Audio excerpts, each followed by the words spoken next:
Okay, that's the end of the second part. Now, um, just an idea for another time, perhaps Hmm? if you've touched on it, cults like Scientology. Yeah, yeah, yeah. Scientology. Do you know that Scientology? You know the auditing process is identical to the QBARC document. Do you know the Q? Right. Okay. And this is where it ties into mind control as well. The QBARC document is it's an interrogation aid, and it works on breaking down, psychologically breaking down the person that you're interrogating, so that they're basically completely malleable and completely, you can do this. You can get elicit any information from them, and that comes directly from the studies of two doctors that were connected to MK Ultra. One was called William Sargent, and he was based at St Thomas's Hospital in London, and the other one was a gentleman called Ewan Cameron. He was based in Canada, and what they were doing was they were using like electroshock and combined with LSD, scopolamine and various other things, and deep sleep therapy, essentially putting people into drug-induced comas for long periods of time. And this is called depatterning. And what this does is it essentially wipes the mind. Now, that's obviously going too far, but from all their experiments, they were able to find out how you can coerce people physically and psychologically into a breaking point. And this was then translated into the QBARC document. There was also one called Human Resources Exploitation, and there was another one called Psychological Operations in Warfare.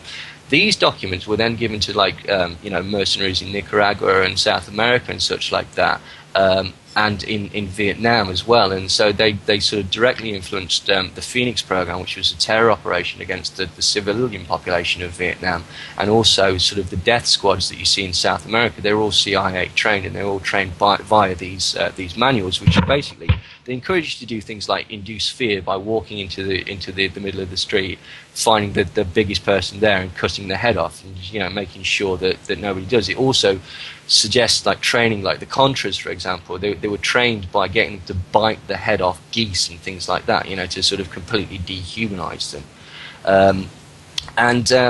The connection to Scientology in this aspect is some people have suggested that in some cases in the auditing manual, it's verbatim, it's word for word taken from the actual QBARC document. And the other thing is the auditing machine is essentially also, it's just like a very, very basic lie detector test. And so, lie detection machine. And so basically it's like a stress-induced deduction thing, which they also do in QBARC. They put this machine there. Whether it's real or not, it doesn't matter. But when it beeps, you go, oh my God, they think I'm lying. And that's the thing in sort of isolation and interrogation scenarios. You'll get somebody there and reinforce this concept that nobody believes you. You're completely on your own, and everybody around you hates you. And this lie detector is just another thing to reinforce that. It's totally connected to MK Ultra. And what does it actually mean to the audit? I don't know. Audit Oh, is sorry. an Right. accounting term. Right, auditing, right, is science. When you go to Scientology, okay, they'll give you um, a survey, and you fill it out, and afterwards they'll basically come back and say you don't feel like you're living up to your potential, you feel slightly disappointed. There's a lot of basically vague terms they're quite clever psychological terms, the sort of NLP in their style. They can be applied to everybody because nobody feels like they've achieved absolutely everything that they want to do. The other thing is, if you can, why are you walking into that place unless you want to find something? You're a curious person, so they play on this aspect. And then they do this thing called auditing. And what auditing is, it's like you basically, it's an interview technique where you're supposed to sort of like expose all your secrets and talk about all your psychological problems and stuff like that to get it off your chest. But there is an argument that suggests that basically what they're doing is they're storing up stuff for later blackmail techniques.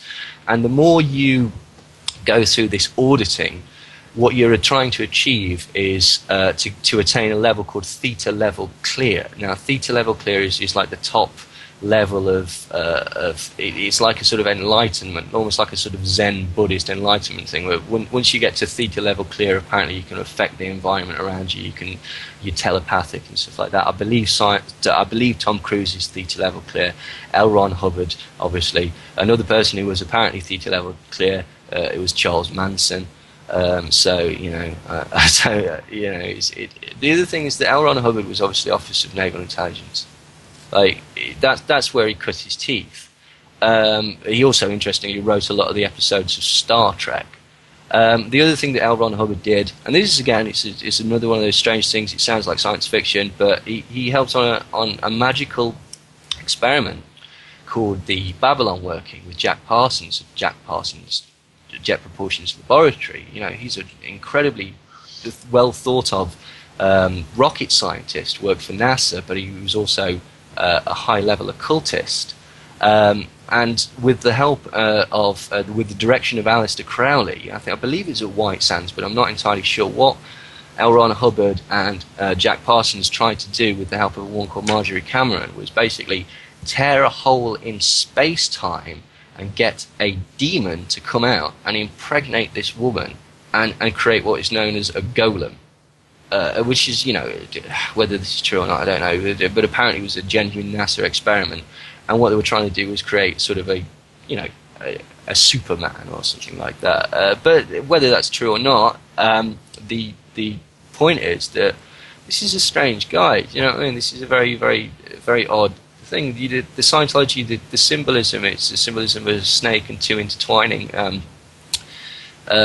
triangles, which represents the 33rd degree. If you're sort of taken by symbolism, you could notice that two triangles overlapping, you could create a 666 out of that. I'm not Christian, so that doesn't particularly bother me, but it's interesting to note that these symbols are there. So yeah, I mean, I'll be very interested to read this new book that's coming out about Scientology. You know, I believe it was L. Ron Hubbard Jr. who released a book many years ago, and he basically said that Scientology, he believed, in his opinion, it was a cult, and furthermore to that, it was an extended trauma mind control experiment. And you know, again, the similarities to the Jonestown cult and the dehumanization process of it and such like that, they certainly need to be investigated.